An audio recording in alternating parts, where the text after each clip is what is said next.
Hello, YouTube. This is the light, and today I want to do a real talk video. And it is basically about the reason I was in Africa originally. So, long story short, after living in Atlanta for some years, I went back to Florida, visited a church.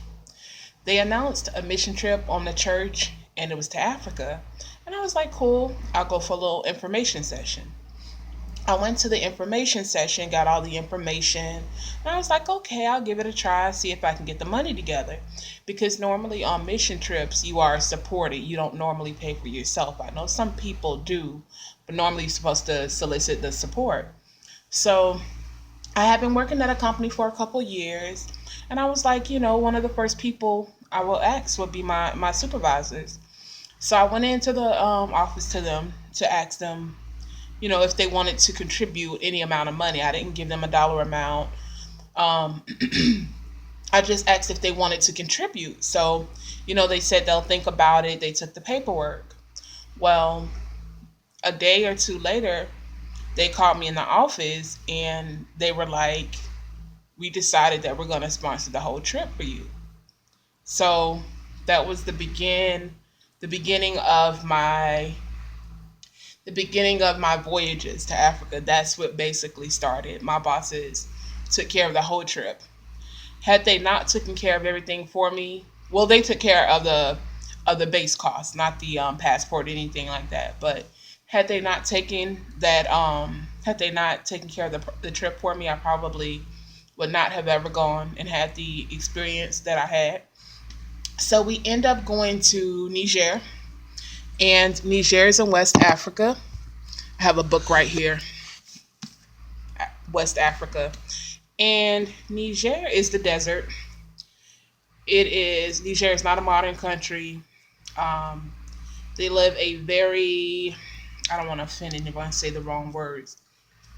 Their life is kind of very simple. They, here it is, Niamey is right here. They don't have like a lot of technology. It's nothing like America. It's the complete opposite. But it is a beautiful country. It's in the middle of the desert. It is three times the size of Africa. See Niger. I'm sorry, it's three times the size of Texas. It's sandy. The people there, it's a Muslim country. Um, there are a lot of different tribes in Niger. I don't know if y'all can see that. They have Tuareg, they have Fulani, they have Hausa, they have Yoruba. And it's a very simple country. People still farm to live. They naturally what's grown in Niger is roots like onions, potatoes, yams, things of that nature. Mango during mango season, oranges, grapefruits. They even have pomegranate trees, but it's not very grassy. Again, it is the desert. It's very dry. It's hot. But the first time I visited Niger, like I fell in love. I fell in love with that country. It was so the people there. Well, if you read about Niger on the internet, it's portrayed as one of the poorest countries in the world. It is a third world country, and the Fulanis are considered like nomads, and it's very different from America. But I loved everything about it. The main language there is Hausa. Um, People learn French in school. It's taught in school because the country is colonized by French. Their money is CFA, CFCA. What else can I say? I just love Niger. I'm even thinking of going back in May. I'm trying to find that that little section on Niger. But long story short, I went. I fell in love with the country. Everybody was so nice. All of the people there treated you like you were celebrities. It's supposed to be one of the poorest countries in the world, but if you go to anyone's house, they will they'll house you. They won't ask you for any type of money. You'll be their guest. They'll provide all the food. They take care of you, and this is the poor, one of the poorest countries in the world. But they don't see themselves that way. They are very. They love their country. They don't see themselves as poor. But when foreigners come to their country and they treat them that way, sometimes they will play off of it. If you want to treat them like they're poor people, they will take full advantage of it. It's just like if you want to be foolish, you think I'm poor. Okay, I'm poor. Help me. But Niger is a very beautiful place. It's a lot of knowledge. They say the people there are uneducated, but the people there are very very wise. There's a lot of wisdom that's passed down within your family and your community. It's an awesome place. I loved it. Granted, Niger is not for everyone, but me, I loved it. I even eventually I would like to go back and live in Niger. Right now, I'm kind of caught between a rock and a hard place because I've come back to America. And originally, before I came back, I was supposed to only be coming back to get my degree because I have a teaching license. So I was only supposed to get my degree, and then I was supposed to go back to Niger so that I can kind of choose what school I wanted to work with or what company I wanted to work with. And I was also supposed to be studying French. Excuse me. But I got caught up in life. I'm back in America. I'm working in insurance. So I'm a claims adjuster. And I'm kind of caught up in that. And I'm kind of just stuck because I don't know. Well, let me go back. I'm trying to follow the will of God. So I want to do what God wants me to do for my life. But at the same time, I also have a dream. And my dream is to live overseas, to be like a traveling teacher. But if I live in the States, I have no desire to be a teacher in the States. If I live here, I cannot teach in the schools. The schools here are so different, which brings me to a part of my video. I want to talk about my children, my students, and let me go get my picture of them.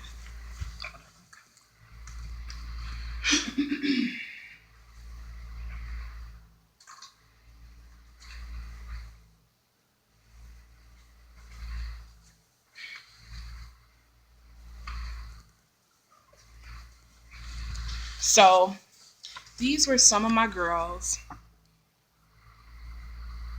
and this was my assistant, Benta.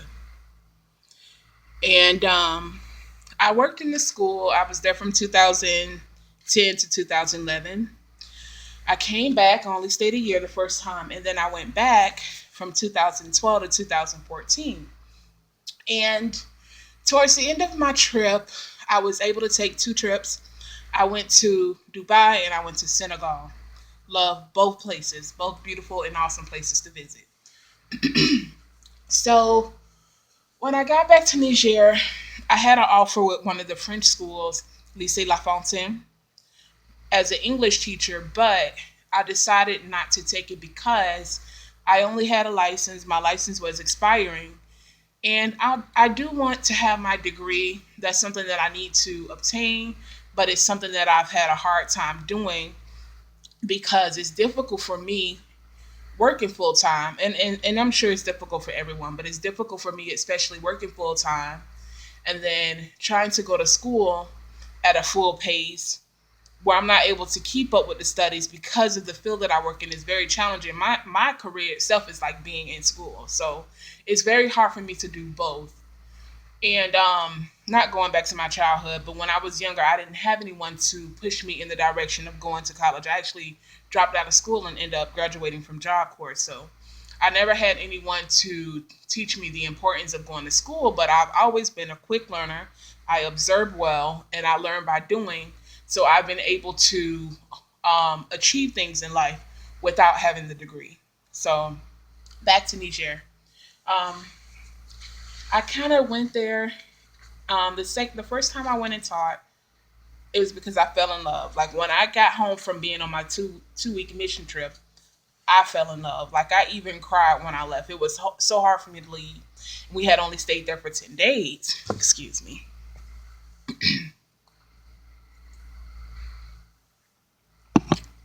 But when we left, it was so hard because the people were so nice, and I had never experienced anything like it. Like I fell in love with the spirit of the people there. That's a better way to say it. So when I came back, um, I saved up for a year. I went and got my teaching license from the state of Florida. Went to Niger, stayed there for a year. End up having some difficulty in the end and ended up coming back. And that was to my own fault. When went back in 2012, it was such a beautiful experience. Like, I love my students. I was even teaching them in French because I was really learning the language myself, and everything I learned I taught to my students, and they were also learning English at the same time. So it was a really beautiful experience for me. Um, I'm kind of in the middle because I do want to go back to Niger, but I also feel like if I keep moving back and forth, I'm kind of sabotaging my life and the things that I want to have. Because my goal, well, no, I don't want to talk about that. So, um, I'm thinking, I don't know. I have no desire to teach here, and if I remain in the States, I will not teach here, so it won't make sense for me to get a teaching degree. But if I go back overseas, I do want to have my degree. I do want to be competitive in the job market. I do want to be able to request what I need in order to live there permanently. And most likely, if I go back to Niger, I probably won't come back to the States. There's no reason for me. Like, I love life in Niger. The only thing is, you know, well, here's the thing. You kind of, when you're overseas, you're kind of like, oh, I miss my family. I want to be there with them. I want to share this experience with them. But that experience you can't really share with other people because they don't understand it. And when you get back, it's like you're on a different mind space than what other people are. So it's like when you go overseas, you kind of don't really have to worry about your family because life goes on whether you're here or not. Like, if you're here, you're a part of it, but when you're gone, life goes on. It's not like you're missing anything here, and you'll see that when you come back if you do decide to travel or voyage and test it out. Like, I'm twisted about it because I'm supposed to be visiting in May to see my students graduate. And granted, May is like the hottest time of the year to go to Niger, but I'm willing to do it because I want to see my students again. I want to touch base with them. I want to see if that's where I need to be because I make decent money living here. I've been able to do things in my life in Atlanta that I haven't been able to accomplish in Florida, and it's like I'm kind of stuck in the rock between a hard place. So, um, but I just wanted to inspire anyone who wants to travel overseas or visit, especially Africa. Like, Africa, I can't speak for all of Africa, but I've been to several countries. Like, I've been through not Cote d'Ivoire. I've been to Dakar, Senegal. I've been to what's the neighbor of Niger? Oh God, Ouagadougou. Um, you guys will think of it. The one of the cities is Ouagadougou, Burkina Faso. Burkina Faso. Um, I've been to Liberia. I've been to Morocco. Where else? It's one other place I can't think of. But I have a desire to see the whole continent. I really do. I love Africa, and I've been to other countries. Like, I've been to Ile Maurice, which is Mauritius in English, and I've been to Dubai. All of the places are beautiful. They're lovely, but there is nothing like Africa, and I can't even explain it to you and put it in words. There is nothing like Africa. Granted, I'm not a fan of Morocco. Just had some experiences with their airport security. Even Dubai was nothing like Morocco. Morocco has its own thing going on, and no offense to anyone who's from there, but I never have a good experience with the people when I go there. But there is nothing like Africa. Africa is a beautiful continent. The people there are rich in spirit. When you see them, they can take, like in America, we throw things away. In Niger, nothing is thrown away. Everything is recycled. Everything has a use. People know how to rebuild things. They know how to create things with their hands. They do things without machine. Everything is done by hand. Leather is natural. Is beautiful. Tailors, they're not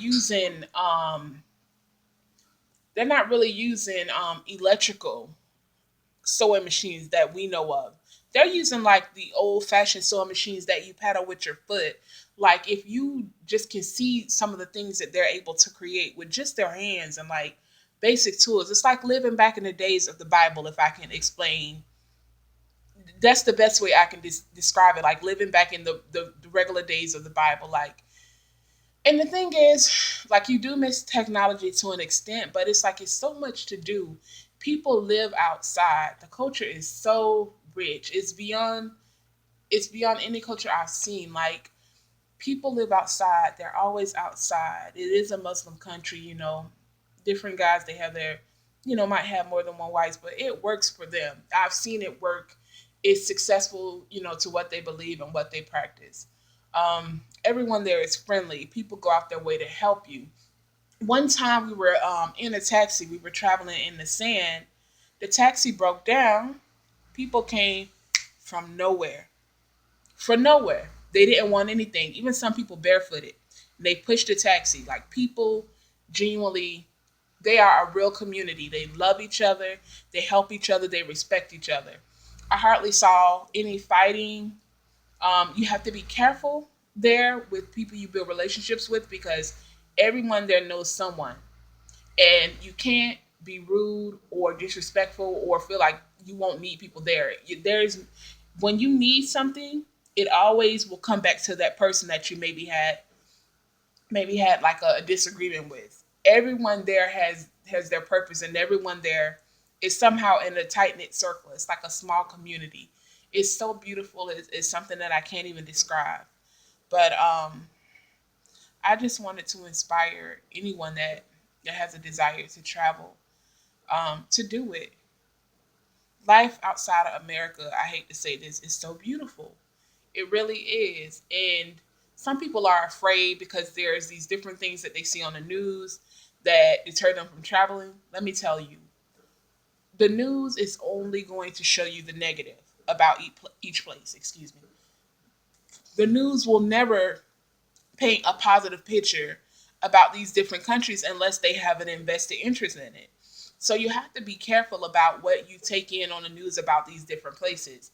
If you listen to the news and to the way that America portrays Africa, Africa, even Niger, you would never think that these countries had anything. You would never even be willing to go there. But let's be honest, and no offense to anyone of European descent, but when you go to Niger and you see white people there, they are there. Well, no. When you go to Niger, you see Americans. They're all white, and when they go there, they live good. They have chauffeurs. They have house cleaners. They have people that cook for them. They live in mansions. They live in mansions. There are beautiful houses in Niger. They live very good, and they leave America and they don't come back. And it's a reason for that. And I need you to pay attention to it. You can enjoy the best of life. In America, people feel like they enjoy life. But to be honest, not that it's not life, but what we get for our money is nothing compared to what you can get for overseas. You can have someone drive for you every day. You can have someone do your laundry on hand, not by machine, on hand. Press your clothes. You can have your clothes custom made. You can go to the hair salon, have your hair done every week at reasonable prices. Life is sweet overseas. Food is fresh. Nothing is frozen, refrigerated, processed. You can buy that stuff, but you're going to pay for it. Life there is sweet. I can't compare it to anything here. At least in Niger, I feel like I had friends. Although my friends didn't open up to me all the way, and I think that's because the way that they live. Like, I had a community. I was a part of my church. If I didn't go to church, my church members would come and knock on my door. Like, what's going on? Where are you at? In America, we don't have that same sense of friendship or community. At least not from my experience. I can't speak for everyone else, but people genuinely care for you. Like, one of my friends, she did something, and I kind of stopped talking to her, and she asked me about it, like, what's going on. I can't say that I would get that same response in America. It's different, and I can't explain it to anyone else. And maybe that's because I don't know. Maybe that's where I need to be. I don't know, but I just wanted you guys to be able to hear about my experience. I'm sorry. These are my babies. Again, look at them. Let's see. Those were my babies. Those were some of my girls. I think I had 16 students in my class. And I taught kindergarten, and it was just an awesome experience. And the students are respectful. They're so sweet. They even call me mama sometime. Like my name was Tunti TC. And before I left, they made all these beautiful messages for me. All of each classroom in the school, they drew like pictures. Even some of them are like writing in English, and they speak Hausa and French. All of my students, the whole school, like they were so sweet. This one is actually from my class. Let me show you guys. I actually had two classes, but this is from my class. All of my students each drew pictures for me. It's an awesome experience. So I just wanted to share with you guys and kind of give you some feedback on some of the reasons I go overseas and kind of open up. And if anyone open up to questions, if anyone have any questions. Oh look, this is a book I had. It's a cookbook for Americans who live in Niger on how to make things that we enjoy in America. And the cookbook is awesome. Some of the American women put this together on how to make things. Because, in America, we use a lot of processed things, and everything in Niger is pretty much natural. So this is from the American Women's Club in Niamey. But it was an awesome experience. Awesome. And I'm thinking I should go back. Thinking about it. But ladies, if you have any questions or concerns about my experience, if you kind of thinking about it, you want some advice, feel free to hit me up. This is the light signing out. Bye, loves.